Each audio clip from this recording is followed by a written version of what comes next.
నమస్తే welcome to V3 news లక్ష్యం సమాజ్ అయితే నేను మానస ముందుగా హెడ్లైన్స్ సాగర్ ఉప ఎన్నికకు నోముల భగత్ నామినేషన్ హాజరైన మంత్రులు మహమూద్ అలీ జగదీష్ తలసాని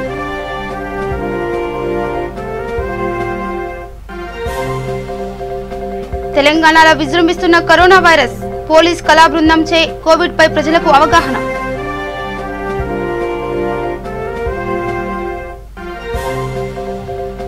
ఏప్రిల్ 1న గుంటూరులో కోవిడ్ వ్యాక్సిన్ తీసుకోనున్న జగన్ వ్యాక్సినేషన్ సెంటర్ ను పరిశీలించిన కలెక్టర్ ఎంపీ మోపిదేవి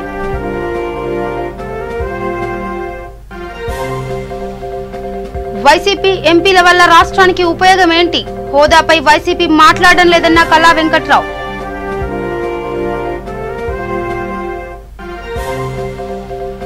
విశాఖలో బీజేపీ నేతల ఆందోళన కేంద్ర నిధులను దుర్వినియోగం చేస్తున్నారని ఫైర్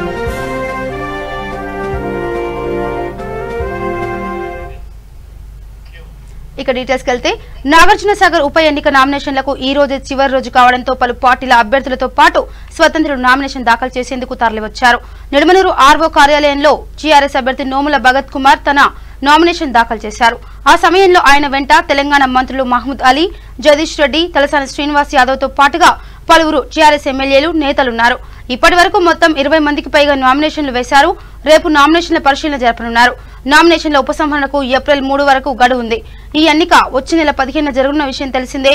మే 2న ఫలితం వెల్లడవుతుంది.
ఇక కరోనా సోకిందని ఓ యువతిని గ్రామస్తుల తీర్మానం మేరకు ఊరు అవతల పొలంలో షెడ్ వేసి ఐసోలేషన్ ఏర్పాటు చేసిన సంఘటన ఆదిలాబాద్ జిల్లాలో చోటు చేసుకుంది.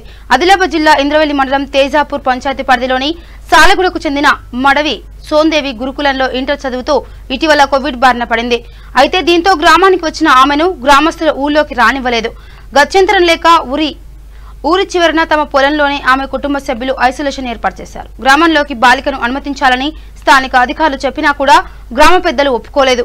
కోవిడ్ సోకిన యువతి గ్రామంలోకి వస్తే ఇతరులకు సోకే ప్రమాదం ఉంటుందని, అందుకే క్వారంటైన్ రోజులు పూర్తి అయిన తర్వాత మాత్రమే గ్రామంలోకి అడుగు పెట్టిస్తామని గ్రామస్తులు తెలిపారు.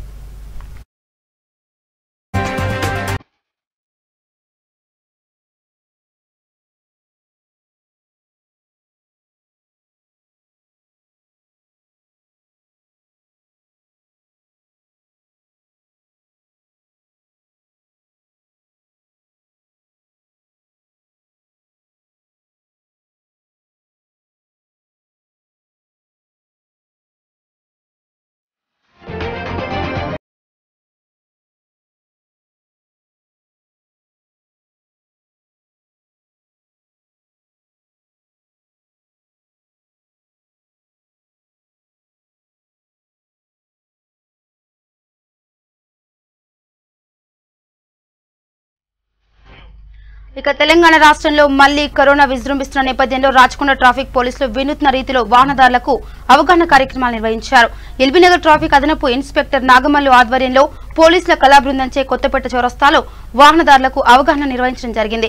తెలంగాణ రాష్ట్ర ప్రభుత్వం ఇటీవల విడుదల చేసిన జీవో 68 ప్రకారం అందరూ తమ విధిగా మాస్కును ధరించి భౌతిక దూరం పాటించాలని సూచించారు. ప్రజలందరూ ప్రభుత్వం ఆదేశించిన కరోనా నిబంధనలు తప్పక పాటించాలని తెలిపారు.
ఇక ఏపీ ముఖ్యమంత్రి YS Jaganmohan Reddy covid vaccine తీసుకోనున్నారు. ఏప్రిల్ 1న గుంటూరులో సీఎం టీకా వేయించుకోనున్నారు. సీఎం జగన్ వ్యాక్సినేషన్ సెంటర్ ను కలెక్టర్ వివేక్, ఎంపీ మోపిదేవి వెంకటరమణ పరిశీలించారు. ఆర్థిక భారం పడుతున్న కోవిడ్ నియంత్రణకు అన్ని చర్యలు చేపట్టామన్నారు. రాష్ట్రంలో ఏప్రిల్ 1 నుంచి సచివాలయాల్లో వ్యాక్సిన్లు అందుబాటులోకి తెస్తున్నామన్నారు. ప్రజల్లో అపోహలు తొలగాలి, ప్రభుత్వ సలహాలు, సూచనలు పాటించాలని కోరారు.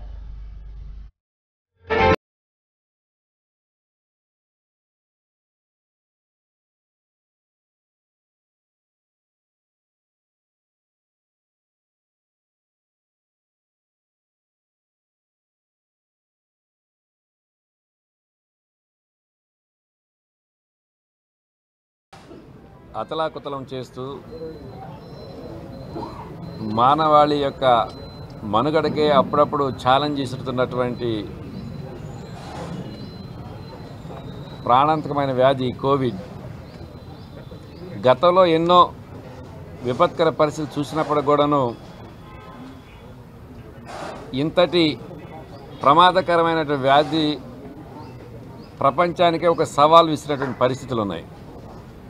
ఇలాంటి పరిస్థితుల్లో ఈ మహమ్మారి బారి నుండి మానవాళిని కాపాడటానికి, రక్షించుకోవడానికి ప్రపంచం మొత్తం, ప్రపంచ నేతలు అందరూ కూడాను తలమునకలై దీన్ని కట్టడి చేయడానికి అవసరమైనటువంటి శాస్త్ర పరిజ్ఞానాన్ని మొత్తాన్ని కూడాను అందుబాటులో వినియోగంలో తీసుకొచ్చినటువంటి పరిస్థితులు ఉన్నాయి.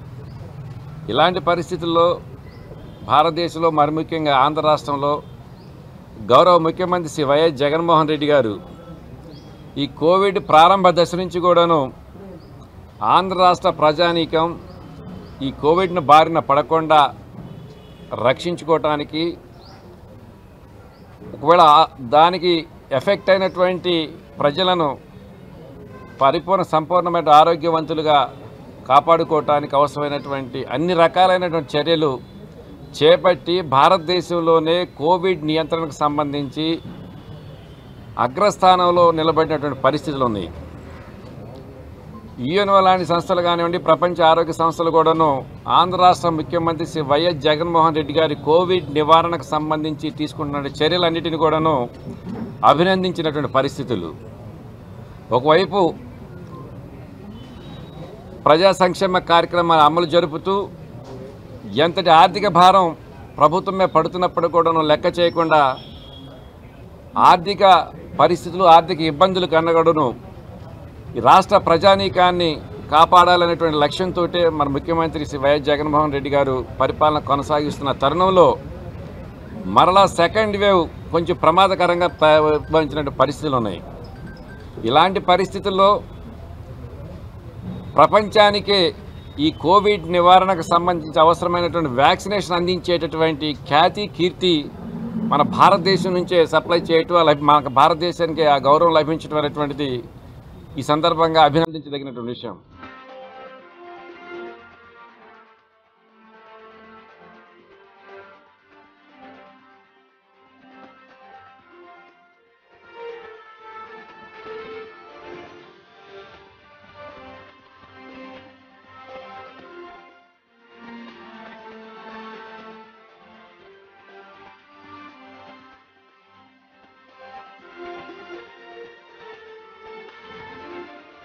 మొత్తాన్ని కూడాను అతలాకుతలం చేస్తూ మానవాళి యొక్క మనుగడకే అప్పుడప్పుడు ఛాలెంజ్ ఇస్తున్నటువంటి ప్రాణాంతకమైన వ్యాధి కోవిడ్. గతంలో ఎన్నో విపత్కర పరిస్థితులు చూసినప్పుడు కూడాను ఇంతటి ఏపీ జగన్ అన్ని జిల్లా కలెక్టర్లతో సమావేశాన్ని నిర్వహించారు. దీంట్లో భాగంగానే అనంతపురం జిల్లా కలెక్టర్ గద్దం చంద్రుడు, జిల్లా అధికారులు ఈ సమావేశంలో పాల్గొన్నారు. ఉపాధి హామీ పథకం అమలు, గ్రామ సచివాలయ భవనాలు, రైతు భరోసా కేంద్రాలు, డాక్టర్ వైఎస్ఆర్ హెల్త్ క్లినిక్స్, పేదలందరికీ ఇల్లు తదితర అజెండా అంశాలపై సీఎం జగన్ సమీక్ష నిర్వహించారు. ముఖ్యంగా ప్రభుత్వ పథకాలను ప్రతి లబ్ధిదారుడికి అందించే విధంగా కృషి చేయాలని జగన్ అధికారులకు సూచించారు.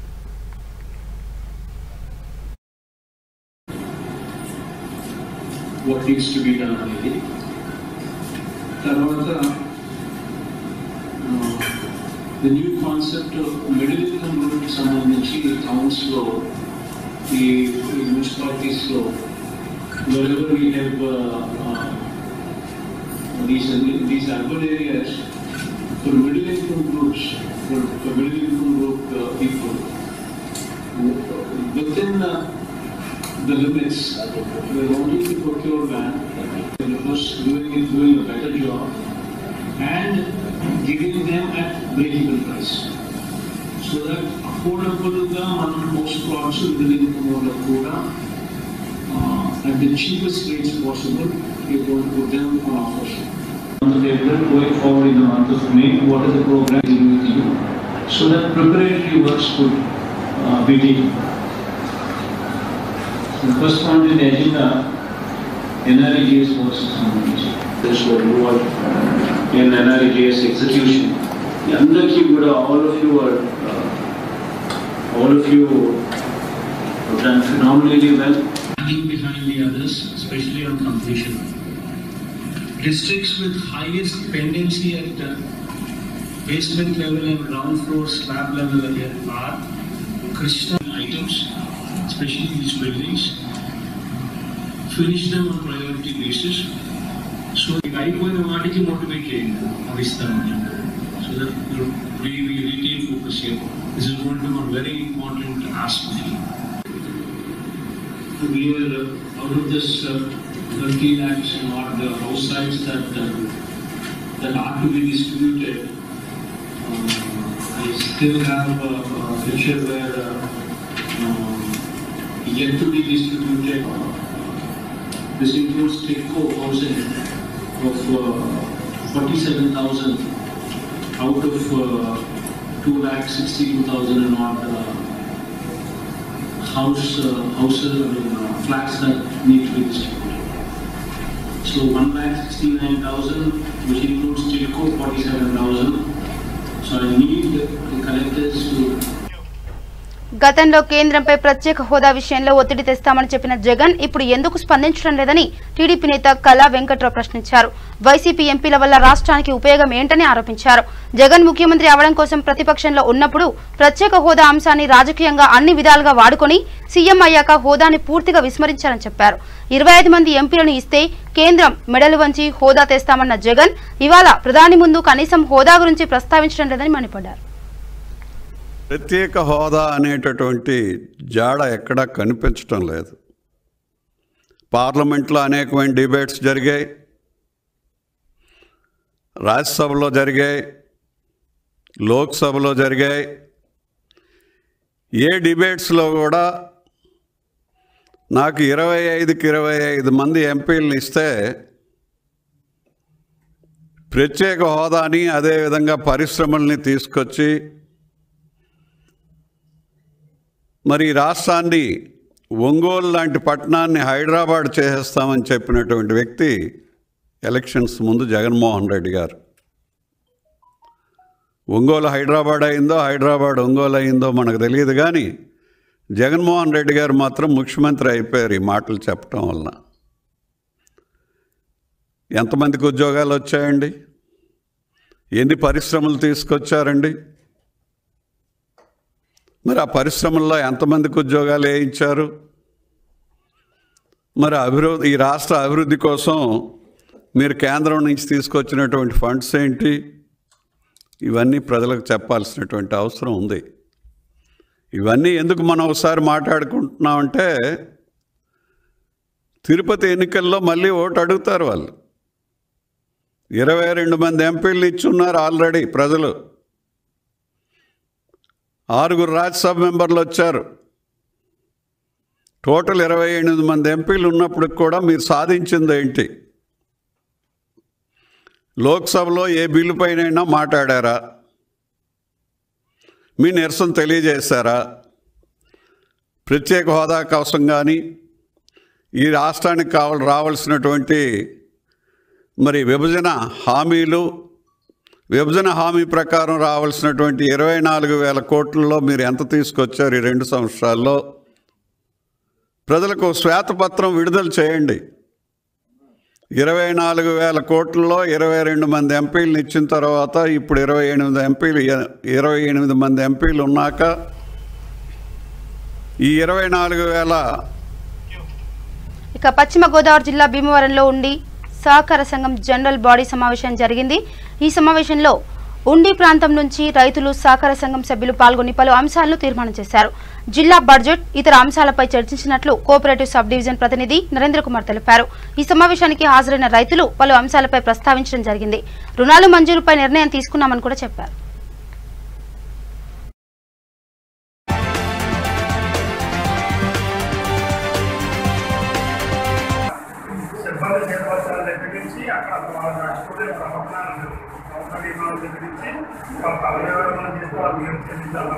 విషయాల్లో ఎలా చేయాలి ఏంటంటే కొంత రాష్ట్రం అంతా కలిపి ఒకే పద్ధతిలో రావాలని చేసేసి మోడల్ బైలాస్ కూడా తయారు చేశారు. మనకు ఆల్రెడీ బైలాస్ ఉంటాయి. ఆ బైలాస్ ఇంట్లోనే సర్వీస్ కండిషన్ బైలాస్ కూడా తయారు చేసి అవి మనకు అందించారు. నమస్కారం అండి. ఈరోజు ఉండి విశాల సహకార పరపతి సంఘానికి జరిగిన యాన్యువల్ జనరల్ బాడీ మీటింగు జరిపించడం జరిగినది. దీనికి రైతులందరూ కూడా హాజరయ్యారు, పెద్ద ఎత్తున హాజరయ్యారు.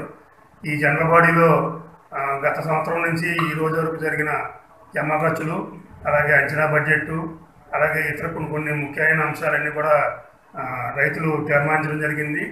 అలాగే నా పేరు నరేంద్ర కుమారు, నేను cooperative sub divisional officer Bhimavaram. నేను ఫిబ్రవరి 15వ తారీఖున ఈ ఉండి విశాల సహకార పరపతి సంఘానికి అఫీషియల్ పర్సన్ ఇన్ఛార్జిగా నియమించడం జరిగింది. అయితే ఇప్పటివరకు కూడా ఈ ఉండి సహకార సంఘానికి మంచి పేరుంది, మంచి రికవరీ పర్ఫార్మెన్స్ కూడా చాలా బాగా ఉంది. మన స్టాఫ్ అందరూ కూడా బాగా కోఆపరేట్ చేసి మంచి కలెక్షన్స్ అన్నీ కూడా బాగా చేస్తున్నారు. ఇప్పటివరకు ఈ సంవత్సరం సుమారు 65 కోట్ల టర్నోవర్తో సొసైటీ చాలా ముందంజలో ఉంది. సుమారుగా 25 కోట్లు అప్పులు సీకేసీసీ అప్పులు. పశ్చిమ గోదావరి జిల్లా నర్సాపురం మొదటి మున్సిపల్ కౌన్సిల్ సమావేశం చైర్పర్సన్ బర్రె శ్రీ వెంకటరమణ అధ్యక్షతన జరిగింది. ఈ సమావేశంలో ముఖ్య అతిథిగా ఎమ్మెల్యే ముదునూరి ప్రసాదరాజు పాల్గొన్నారు. ఈ సమావేశంలో భాగంగా తాగునీటి సమస్య, డ్రైనేజ్ వ్యవస్థపై కౌన్సిలర్ తమ సమస్యలు తెలిపారు. ఈ వేసవిలోని 31వ వార్డులో తాగునీటి సమస్య రాకుండా చూడాలని కౌన్సిలర్ తెలిపారు. ఈ సందర్భంగా ముదునూరి మాట్లాడుతూ తమ ప్రభుత్వం మున్సిపాలిటీ అభివృద్ధి చేయడానికి తమ వంతుగా సహకారం అందిస్తామని చెప్పారు. ఈ సమావేశంలో municipal commissioner Satyaveni, municipal chairperson బర్రె వెంకటరమణ, వైస్ చైర్మన్ కొత్తపల్లి నాని, బర్రె జయరాజు, కౌన్సిలర్ కోటిపల్లి సురేష్ రెడ్డి, శ్రీనివాస్ తదితరులు పాల్గొన్నారు.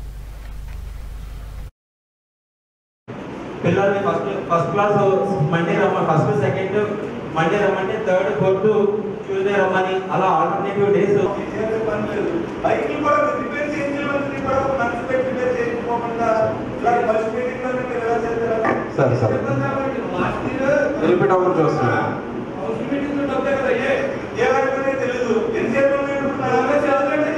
అన్ని ఉన్నాయి సార్, కొన్నాయినా ఉన్నాయి సార్, అన్ని చేస్తున్నాయి.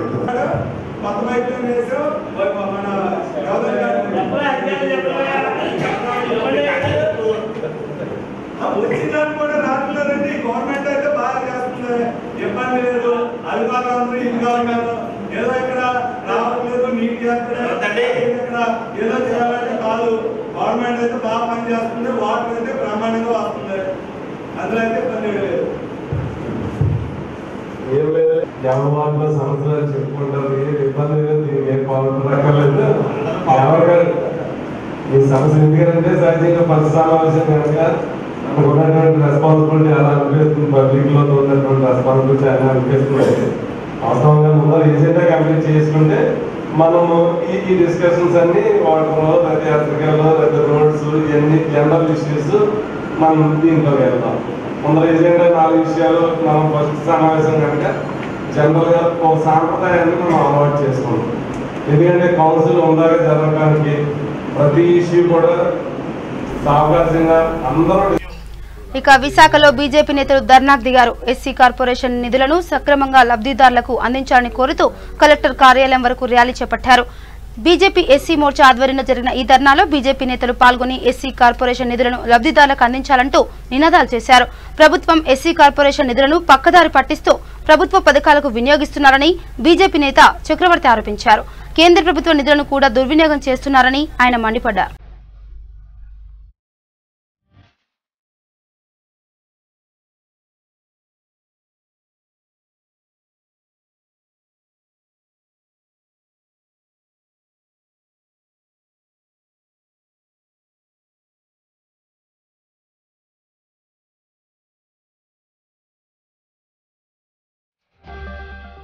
ఎస్సీ సబ్ ప్లాన్ నిధుల్ని రాష్ట్ర ప్రభుత్వం అమ్మఒడికని నాన్న బుడ్డికని ఉపయోగిస్తూ ఉంది. అందులో ఉన్నటువంటి ఎస్సీ లబ్ధిదారులు ఎవ్వరికీ కూడా కార్పొరేషన్ నిధులు ఇవ్వడం లేదు. ఇదివరకు ఇచ్చినటువంటి ఎన్ఎస్ఎఫ్డిసికి సంబంధించినటువంటి కేంద్ర ప్రభుత్వం నుంచి వచ్చినటువంటి నిధులను కూడా వెహికల్ లోన్స్గా ఇన్నోవాలు అలాగే వాహనాలు నడుపుకోవడానికి ఎస్సీలకు ఇచ్చేవారు. ఆ పరిస్థితి కూడా ఇప్పుడు లేదు. అలాగే ఎస్సీలకి ల్యాండ్ ఇవ్వాలని చెప్పి ప్రతిపాదన చేస్తోంది భారతీయ జనతా పార్టీ. ఇప్పటికొచ్చి రాష్ట్ర ప్రభుత్వం ఈ రాష్ట్రంలో ఉండే ఎస్సీల మీద సవతి తల్లి ప్రేమ చూపిస్తుందని చెప్పి నొక్కి ఒక్కడిస్తూ చెప్తా ఉన్నాం. ఎస్సీలకు పదవులు ఇచ్చి ఆ పదవులు ఇచ్చిన తర్వాత వాళ్ళకి ఇంకొక ఫేస్ పెట్టి వాళ్ళతోటి మేనేజ్ చేయించి మిగతా వ్యవహారం అంతా నడిపించేటువంటి పరిస్థితి జరుగుతూ ఉంది. బయటికి మాత్రం ఎస్సీలకు పదవులు ఇచ్చామని చెప్తున్నటువంటి రాష్ట్ర ప్రభుత్వం ఎస్సీల పట్ల తీవ్రమైనటువంటి వివక్ష చూపిస్తూ ఉంది. కాబట్టి వెంటనే దీన్ని పరిగణలోకి తీసుకొని ఈరోజు మేము విశాఖపట్నం జిల్లా కలెక్టర్ గారిని కలవడం జరుగుతుంది. ఎస్సీ సబ్ ప్లాన్ నిధులను వెంటనే వెహికల్ లోన్స్కి ఎస్సీ లబ్ధిదారులకు ఉపయోగించాలి. అలాగే సబ్ ప్లాన్ నిధులను ఎవరైతే ఎస్సీ కార్పొరేషన్లో నిధుల్ని పొందాలనేటువంటి లబ్ధిదారులు ఉన్నారో చిరు వ్యాపారస్తులు కానివ్వండి, లేకపోతే వాహనాలు నడుపుకునేటువంటి ట్యాక్సీ డ్రైవర్లు కానివ్వండి, వాళ్ళందరికీ కూడా లోన్స్ ఇవ్వాలి. బడ్డీలు పెట్టుకుని లేకపోతే డిపార్ట్మెంటల్ స్టోర్స్కి సంబంధించినటువంటి ప్రాజెక్టులు తక్కువ 5 లక్షలు 10 లక్షలతో ఉండేటువంటి ప్రాజెక్టులు ఎస్సీ కార్పొరేషన్ చాలా ఉన్నాయి. అవన్నీ కూడా ఎస్సీ లబ్ధిదారులు ఎవరైతే ఉన్నారో వాళ్ళందరికీ కూడా ఆదిలాబాద్ జిల్లా ఊట్కూరు మండలంలోని గిరిజన గ్రామాల్లో ఆదివాసీల నీటి కష్టాలు మొదలయ్యాయి. అభివృద్ధికి ఆమడ దూరంలో గిరిజన గ్రామాలున్నాయి. స్వతంత్రం వచ్చి 76 సంవత్సరాలు గడిచినా కూడా కనీస అవసరాలైన నీరు, తిండి దొరకడం ఆదివాసులకు గగనంగా మారింది. ఎంతో మంది ప్రజాప్రతినిధులు, ప్రభుత్వాలు మారినా కూడా గిరిజన గ్రామాల్లో నివసిస్తున్న ఆదివాసుల తలరాతలు మాత్రం మారడం లేదని చెప్పడానికి ఇదే నిదర్శనం. ఆదిలాబాద్ జిల్లా ఇంద్రవెల్లి మండలం తేజాపూర్ గ్రామ పంచాయతీలోని సాలెగూడ గ్రామంతో పాటుగా దోబిగూడ, మోహన్ సింగ్ తాండా, గౌరాపురం ఇలా చాలా ఆదివాసీ గిరిజన గ్రామాల్లో తీవ్ర నీటి సమస్య ఏర్పడింది. ప్రతినిత్యం ఎడ్ల బండిపైన నీళ్లు మోసుకొని పోక తప్పడం లేదు. ఊరికి కిలోమీటర్ దూరంలో ఉన్న చేతి పంపు నీళ్లు మోసుకుంటూ ప్రతినిత్యం ఎన్నో అష్టకష్టాల పాలవుతున్నారు. ఇప్పటికైనా ప్రజాప్రతినిధులు, అధికారులు దృష్టి పెట్టి కనీసం వారికి వేసవికాలం దృష్ట్యా మంచినీటి సౌకర్యం కల్పిస్తే బాగుంటుందని వారు కోరుతున్నారు.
బులెటిన్ ముగించే ముందు హెడ్లైన్స్ మరోసారి.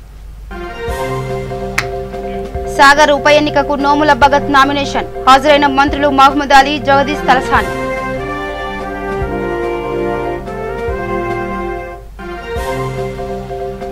తెలంగాణలో విజృంభిస్తున్న కరోనా వైరస్. పోలీస్ కళా బృందంచే కోవిడ్ పై ప్రజలకు అవగాహన.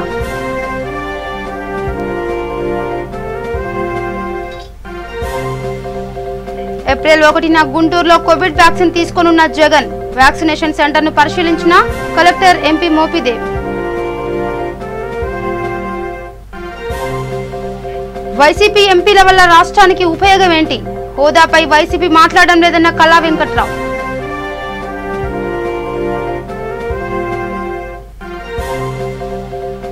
విశాఖలో బీజేపీ నేతల ఆందోళన. కేంద్ర నిధులను దుర్వినియోగం చేస్తున్నారని ఫైర్.